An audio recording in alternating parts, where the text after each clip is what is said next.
क्या ये इक्तदार की जंग थी? ये बाज लोगों ने इस पर बाकायदा किताबें लिखी हैं। अच्छा, मैं उन लोगों से अब गुजारिश तो मैं नहीं कह सकता, लेकिन मैं ये जरूर कहूंगा कि यार कुछ शर्म करो। ये क़यामत वाले दिन तुम्हें अगर पढ़ के सुनाना पड़ी, तुम क्या मुंह क्या दिखाओगे? ये तुम दीन की खिदमत कर रहे हो, इमाम अली मुकाम के लिए ये तुम अल्फाज इस्तेमाल कर रहे हो। और इस पर जो यजीद की औलाद है ना, वो कई यजीद की औलाद मैं कह रहा हूं, आप समझ रहे हैं ना, इस्तियारा भी होता है ना, जी। उसकी साइड लेने वाले वो बड़ी अजीब और गरीब बातें करते हैं। मैंने कहा यार मुझे सबसे पहले ये बात बताएं कि जो इक्तदार की जंग लड़ने जाता है वो सिर्फ 72 बंदे लेके जाता है? ये बात बड़ी सोचने वाली है ना। बिल्कुल ठीक है हजरत शाह साहब, बिल्कुल। अगर कोई कहेगा इक्तदार की जंग है, तो इक्तदार की जतर के ये 72 नफूस, चलो मिला लें, रिवायात में 82 के लफ्ज भी हैं, 142 के लफ्ज भी हैं। ये आगे चल के हम बताएंगे कि जो इमाम अली मुकाम का काफिला हुसैनी था उसके 82 नफूस थे टोटल, या 142, वैसे 240 के लफ्ज भी आए हैं। सही समझ आई ना। लेकिन ये जो 82 वाला इसको ज्यादा बयान, बाकी औरतें और बच्चे थे, ठीक है। और ये 72 शहीद हुए, इनमें से भी हजरत हो रहे थे उनके भाई, उनके गुलाम, और हजरत अब्दुल्ला कल्बी वो आए थे। समझ आ रही ना। तो ये एक मुख्तसर काफिला, तो क्या इक्तदार की जंग लड़ने के लिए यही गए थे? ऐसे चली लड़ जाती है इक्तदार की जंग? कुछ खुदा का खौफ करो यार।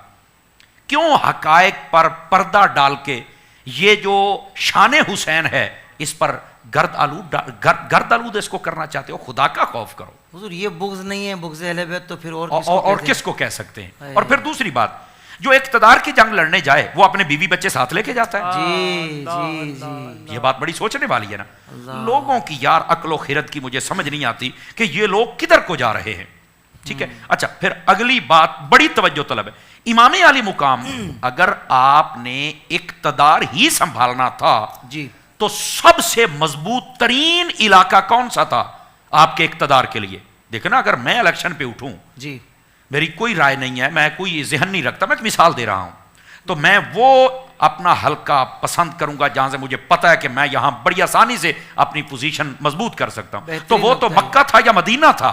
इमाम अली मुकाम वहां पर ऐलान कर, ना मक्के में किया ना मदीने में किया। अल्लाह अकबर, वाह वाह, ये बात सोचने वाली है ना। बहुत प्यारा। आपने मक्का भी छोड़ दिया, मदीना भी छोड़ दिया, करबला में जा रहे हैं, और फिर करेंगे इक्तदार की जंग है। अच्छा, इक्तदार की जो जंग होती है उसको 150 खत लिखे जाते हैं कि आप आ जाएं और यजीद से हमें बचा लें, वो दीन से दूर है तो हम जाना नहीं चाहते, आप जरा रहनुमाई करें। ये खत ये लिखने वाले हैं, इक्तदार की तो यहां बात ही कोई नहीं है। अल्लाह, तो ये बहुत बड़ी कदगन है जो मैं समझता हूं कि तारीख के चेहरे को मस्क किया जाता है, हकायक को मस्क किया जाता है, इमाम अली मुकाम के शान के पहलू को घटाया जाता है। बिल्कुल आपको इक्तदार की कोई जरूरत नहीं थी, ये इक्तदार की जंग नहीं थी, बल्कि मैं ये कहता हूं ये मार्का हक को बातिल था। और यहां पर मैं एक और बात भी कहता हूं, ये बात मतलब ये है कि पिछली बातें तो हैं ही हैं, ये सारे फर्क कर देगी। मैंने कहा यार मुझे ये बताओ, उसे क्या इक्तदार की चाहत होगी जो पहले ही जन्नत के सरदार हैं? अल्लाह, सोचने की बात है ना। जिनके पास पहले इतना बड़ा ओहदा हो वो तुम्हारे इक्तदार को चाहेंगे? क्या बात है हुजूर, वाह वाह। और अगर इक्तदार इतना ही पसंद होता तो इमाम हसन रदी अल्लाह तआला अन्हो वो हजरत मीर मुआविया के सिपुर्द ना फरमाते, आपने सिपुर्द फरमा दिया। क्या मतलब कि अगर कोई ये कदगन लगाए कि इस घराने को इक्तदार बहुत अच्छा, ऐसी कोई बात नहीं है।